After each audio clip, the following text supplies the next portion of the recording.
In every age, a giant rises, not always in armor, not always with a name. Sometimes the giant is loud opinion. Sometimes it is inherited fear. Sometimes it is the silent agreement that something cannot be changed. Giants do not begin as beings of flesh. They begin as proportions. They grow when watched too long. They swell when named too often. They tower when a people forget the scale of their own strength. Yet every giant is only as tall as the fear that feeds him. Tonight, we reopen an ancient scroll, not to admire it, but to interrogate it. Not to repeat the story, but to listen beneath it. Because sacred texts do not only record events, they record states of consciousness. And so, we ask a question that has lingered in the margins for centuries. Was Goliath truly enormous, or had Israel's terror stretched his size? Some manuscripts tell us he stood 6 cubits and a span, a monstrous height, a figure meant to dominate imagination before battlefield. Other older witnesses say barely 4 cubits and a span. Still tall, but human. Killable, knowable. A scribe's error, a copying mistake, perhaps, but scripture preserves patterns as much as facts, and the fluctuation of Goliath's height may reveal something more precise than measurement. The elasticity of fear. Fear does not report accurately. Fear inflates. Fear rounds upward. Fear adds cubits where none exist. An obstacle observed through dread grows larger than life, until it blocks the horizon of thought itself. The first stone David cast was not from his sling. It was cast inward. It was the stone that struck illusion. Before any giant falls outwardly, something collapses inwardly. A spell breaks. A narrative loses authority. A voice that once thundered becomes noise. David approaches the valley not as a hero, but as a recalibration. He is not trained in the art of killing giants. He is trained in attentiveness, in solitude, in proportion. And so he bends to the river. Why 5 stones when 1 would suffice? Because the story is not about redundancy. It is about readiness. Each stone is not ammunition. It is alignment, one for the body, which must be steady when fear demands trembling, one for the breath, which must remain slow when urgency screams, one for the mind, which must stay clear while chaos performs, one for intuition, which senses the opening before logic arrives, and one for spirit, which remembers that the battle is never merely external. The stones are smooth because time has worked on them. Not force, not haste. The river has taught them surrender. The same lesson David learned long before the battlefield appeared. Power refined by patience cuts deeper than iron sharpened by rage. But before Goliath ever mocked, another voice rose.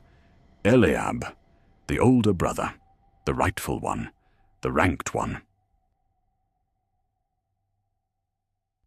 Before the giant challenges David's strength, the brother challenges his right to be present. Envy always arrives before battle. It is the first guardian of old systems, the first defender of hierarchy, the first voice to accuse the chosen of arrogance for daring to exist outside expectation. Eliab does not fear Goliath alone. He fears displacement. He fears the possibility that authority does not flow downward by seniority, but sideways by resonance. The tale warns us quietly. Divine selection rarely flatters rank.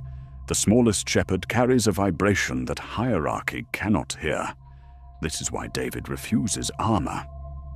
Armor belongs to the story that says survival comes from imitation, from wearing the weight of another's victories, from inheriting solutions forged for different battles. David does not reject armor because he is brave. He rejects it because it interferes with alignment. Unfamiliar protection can become a new threat. Borrowed strength can dull instinct. What saved another may suffocate you.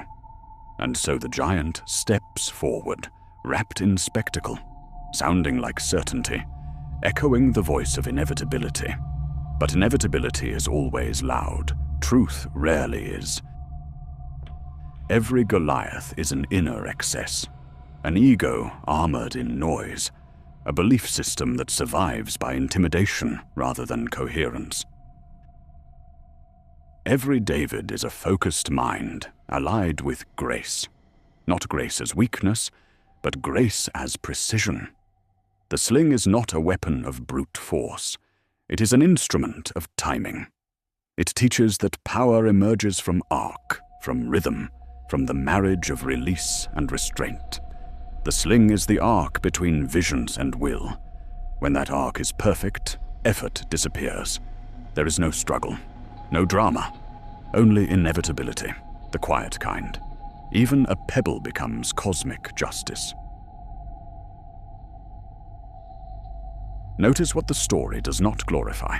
There is no prolonged combat, no exchange of blows, no heroic choreography. The giant falls quickly, because illusions collapse faster than realities. Once fear is punctured, what remains has little substance. The battlefield empties. The noise withdraws. And yet the story does not end with triumph.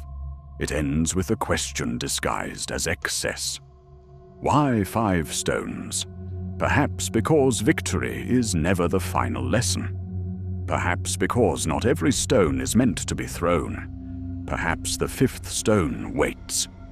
It waits in moments when no external enemy appears, but the inner voice grows large, when doubt dresses itself as wisdom, when habit masquerades as destiny. The 5th stone is restraint. It is awareness. It is the refusal to turn every tension into conflict. It is knowing when not to release. Proportion is an act of consciousness. To see a problem at its true size is already to diminish it. Giants thrive in distortion. They shrink in clarity. And so, the ancient text leans toward us now, not as history, but as mirror. It asks, gently but persistently, what have you allowed to grow too tall? What fear have you measured with anxious eyes instead of steady hands? What giant survives only because it is rehearsed daily in thought? The stone is already in your palm, smooth from long preparation, quiet from patient time. The question is not whether it will strike. The question is whether you will see clearly enough to know when it must, and when it must not. Thank you for watching. Subscribe and see you next time on New Fire.